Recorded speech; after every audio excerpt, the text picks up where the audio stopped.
You're listening to the Communications Business Advisor Podcast, the podcast for communications professionals in the corporate world who are committed to advancing their work and our field's reputation as critical business advisors that are not only invited to the decision-making table, but are required there. I'm your host, Tara McDonagh. Welcome back to the Communications Business Advisor Podcast. It's another year, 2025. It's a new year and a new mindset. I'm going to start here with something that's kind of interesting. A communications leader said something to me, and on the face of it, it might seem elitist or arrogant, but it actually isn't at all. It's actually necessary thinking that I'd like to challenge all of you, particularly the comms, PR, and related department leaders out there, to take on in 2025. Because it questions an embedded belief we tend to default towards in comms. Here's what she said. "You don't want me to do that. I get paid too much." I'm guessing she was worried she'd be misunderstood because while her original statement, "You don't want me to do that, I get paid too much," was said with what I can only call exasperation, she immediately followed up with an explanation that started with, "Don't get me wrong." You know that one, right? It's the statement we often feel compelled to share when we worry that will be misinterpreted. But what she was explaining was how certain people in her organization want her doing tasks and chasing to-dos that could easily be done by someone that's entry level. Work that's well below her level of expertise and wildly below her pay grade. She'd never say it this way to others, but it's true. And I'm guessing many of you have experienced this too at some degree or another in your career, and maybe some of you are experiencing it now or potentially don't even realize it. But she's absolutely right. Stick with me here. I know what many of you are thinking. You're still thinking that she is arrogant or elitist, and maybe I am too. Or maybe you're picturing me saying this with air quotes, too important.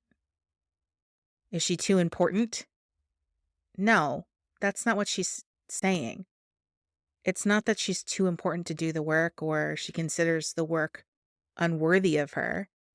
She's being a good steward of her company's dollars. I know this. I saw myself in her.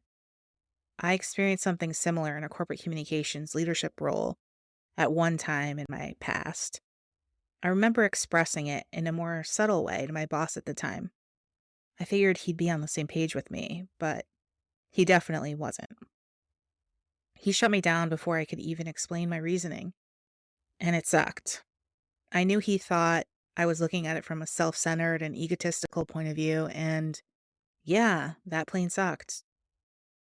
But I wasn't about to go misunderstood. I felt pretty strongly about it. So, you know what they say, try again. So I did. In Raise the Tide, by the way, we talk about this as the mantra, "We don't take the first no as the final no." So I revisited the topic in a different context, in a different moment with him in a one-on-one. I prefaced it with asking him to please hear me out first before he shared his view. I was signaling to him that this was important to me, that I wanted him to pay attention, because often he could kind of listen with one ear while he was really focused on something else. Then I told him that the work that I was doing was all over the place in terms of level of complexity, the expertise required, and the time dedicated to various tasks. I told him that I was doing everything from writing incredibly simplistic messaging about community events to interacting with really low-level media on simple requests and even updating documents with data that could easily be found but was time-intensive. I was updating the intranet. I was doing all kinds of tasks that really could have been done by so many other people. But I was also being asked to attend critical meetings addressing major issues that would shape the future of our company and honestly did shape the future of our industry. And I was being asked to come and weigh in on these things. I was working on leading a cross-functional crisis communications preparation project that eventually saved the company $30 million. And it took a whole lot of leadership, project management, messaging knowledge, attention to detail. You can't even imagine. I mean the types of projects that I was on, which he knew were critical to the company. And then I shared the data. I broke down my salary by the hour. And I'll be honest, I did it based on working a 40-hour work week, which, being real here, it was much more than that, but it still made the point. And it showed what the company could pay for some of this work at a significantly lower rate. So, what were they paying for me to do updates to the intranet? And what could they pay someone else?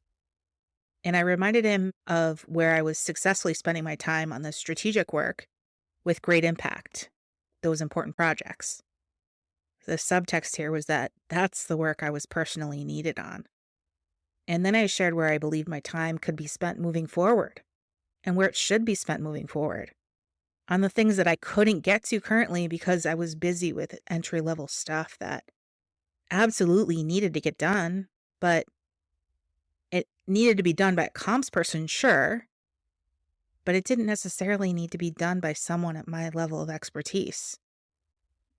And I shared the expected ROI associated with more time on those strategic tasks that kept getting the back burner or part of my time or didn't get the research that we really needed or wanted when we were planning for things. And I shared a plan for who could take on this entry level work instead. I gave him a plan of an intern and hiring a communication specialist. We negotiated, and I ended up getting what I needed. When I shared it this way, it was well received. I was considering the business, not myself. And that was the key. And thinking about it more in the years since, I'm an even stronger believer in challenging myself to adopt this thinking and challenging others to do it too. I mean, would you pay a CFO to do the payroll? Would you pay a CHRO to process employee PTO requests?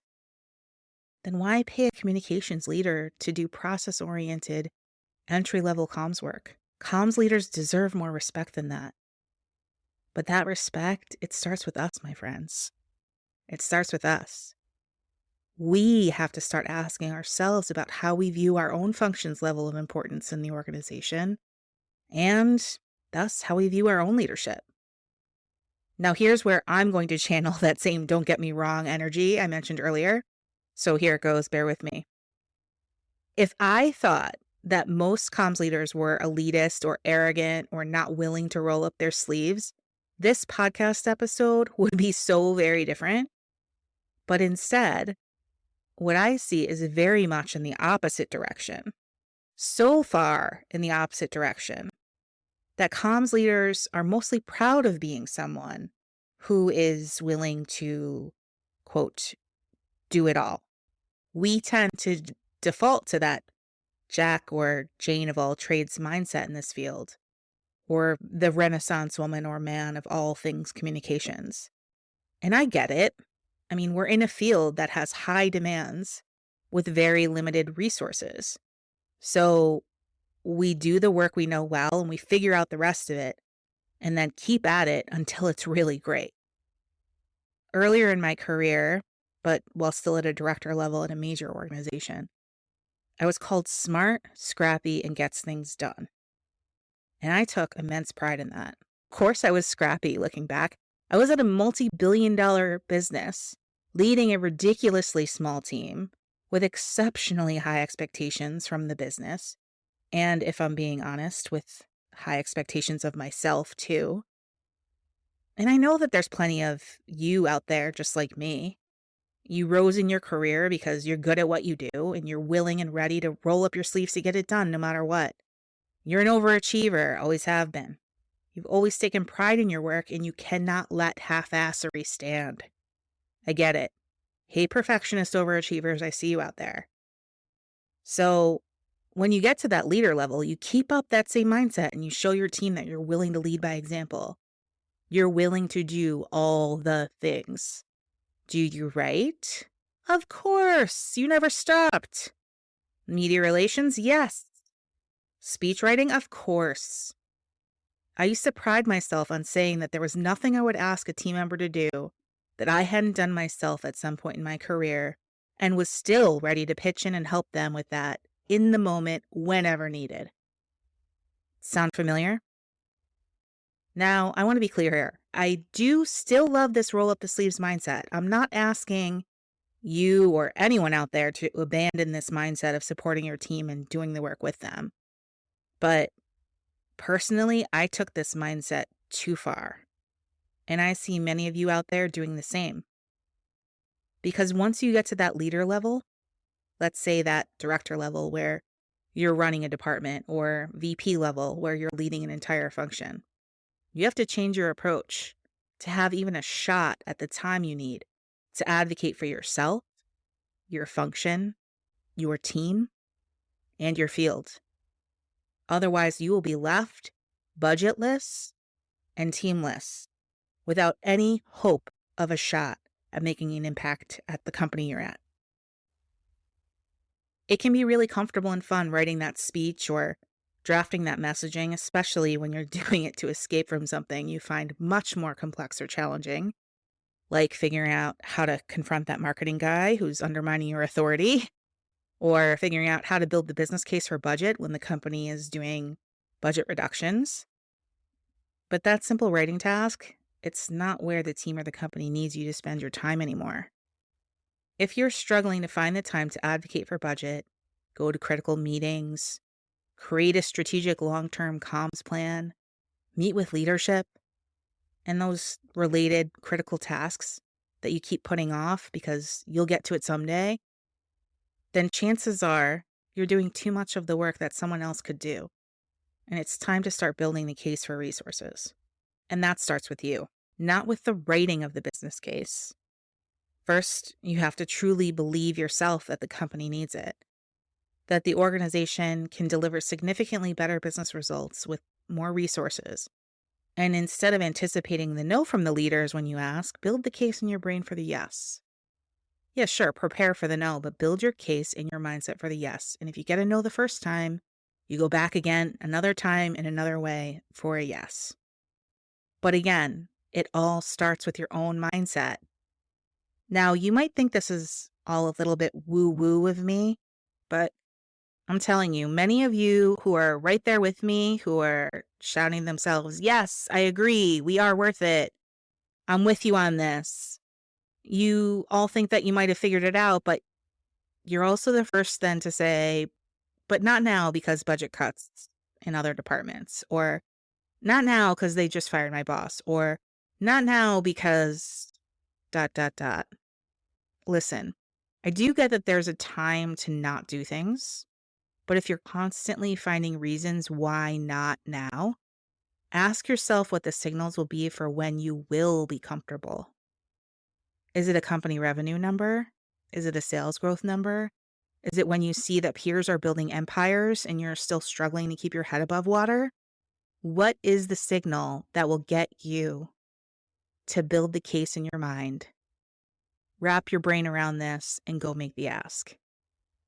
Go demand it. Go build the case for it. Comms is a footnote in most company budgets, but it's also one of the first to get cut because advocacy and understanding is slim. Then you're caught clawing your way back to get more. Consider yourself in constant campaign mode. If you're not building the direct case in this moment, because maybe it isn't the time right now, and you do have a plan for when it is the right time, but you can still drop your hints here and there. You can still build advocates around you. But again, it starts with believing that it's needed, with believing that your work is critical, believing that you're worth it. Okay, believing you're worth it. Anyone else out there get a Pantene commercial flashback when I shared that? Because you're worth it. As you flip your hair like Glinda and Wicked. I just saw that, so it's in my brain. Hey, if that helps, flip your hair and say, I'm worth it, whatever. As long as you start practicing the mindset that goes along with believing in your function and yourself. After you achieve this, then it's about building the actual case. We can save the details of that for another day. But I will give you one tip that's helped me when I'm considering attacking this mindset of what I need to do and what can be done by others. And that's really where it all starts from. I'll be right back with that in just a second after this message about Raise the Tide. The Communications Business Advisor podcast is brought to you by Raise the Tide, the program for women communications leaders and emerging leaders working in the corporate environment. Raise the Tide is part community, part coaching, part professional development, and part mentorship. The program advances women in their careers and activates these trailblazers to advance our vision of a corporate world that not only invites communications leaders to act as critical advisors, but expects them to.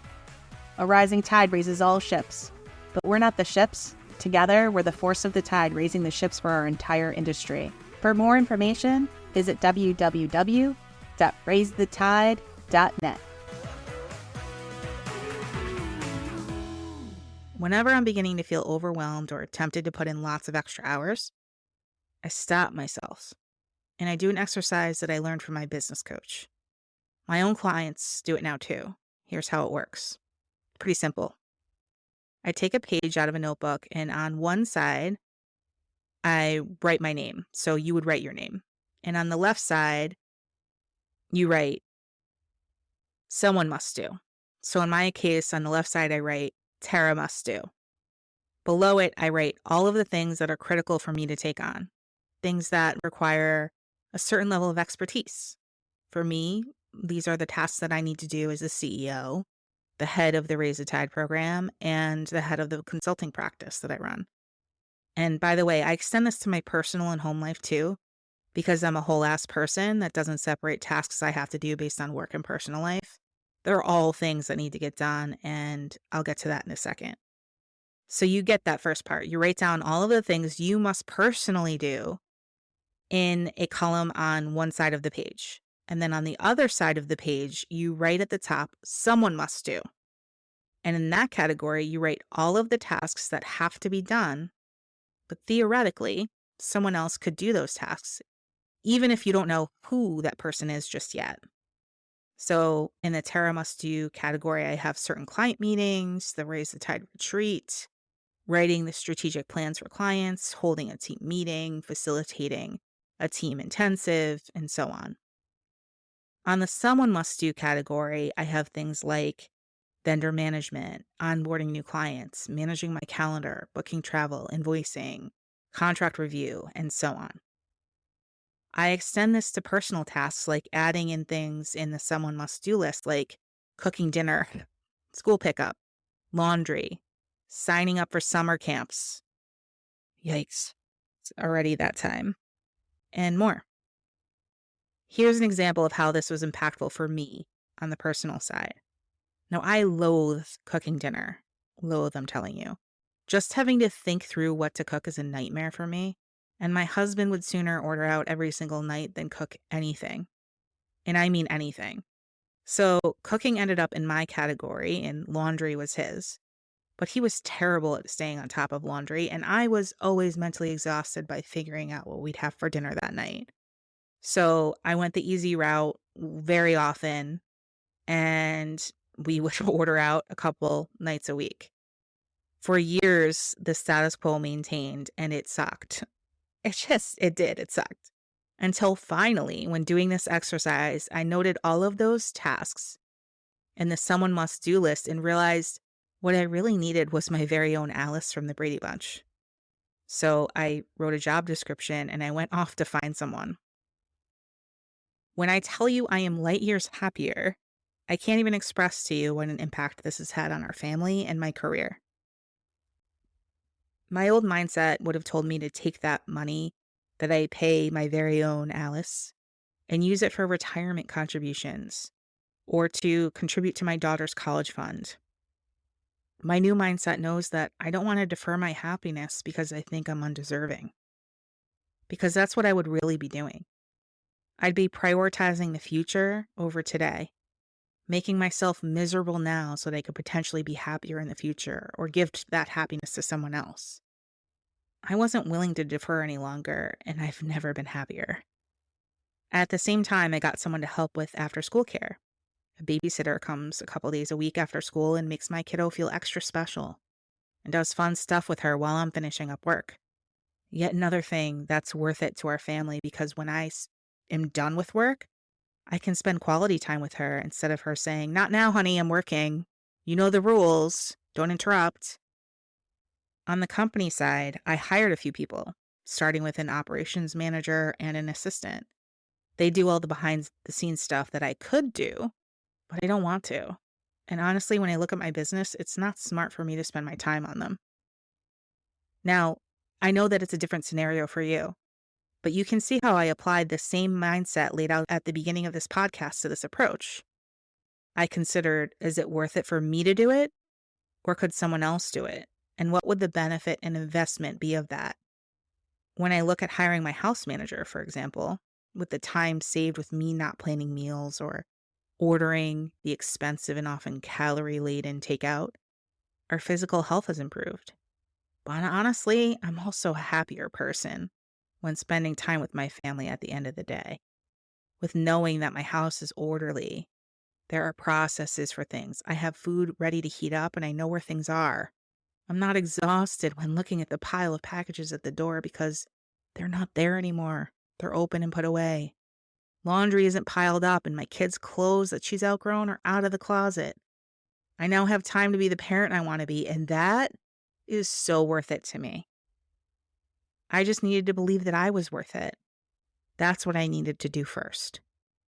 So if you've listened this far, I challenge you to take on your own list of must-dos, work or personal. Put down your tasks that you must own on one side of the page and the things that someone must do on the other. Don't worry about who the heck would do that work you don't personally have to take on yet. Just note it. Play with the mindset that will get you there. Because at your first pass, you're likely to have things on that list that you must do, like meaning you must do it. You think that. But I would probably question at least 2 or 3 of those things, and eventually they'll probably make it into that other category.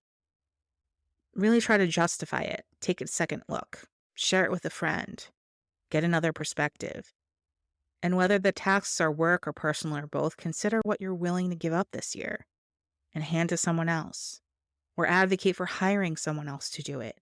Build the case for it because you're worth it. Insert hair flip. Start with believing that. Now, until next time, this has been the Communications Business Advisor Podcast. Keep advising, my friends. We're building a future where communications leaders are critical advisors, complete with equal share of voice at the decision-making table. Let's do this. If you're interested in working with me to advance your work and your team's reputation as critical business advisors, never order takers, check out TaraMcDonagh.com. Thanks for listening to the Communications Business Advisor Podcast. If you found this episode helpful, please leave a rating or a review. It helps people find us, and we can't ignite a movement without sharing the message. See you next time, where we'll continue to do the work to elevate our field's reputation and elevate the careers of the people in it.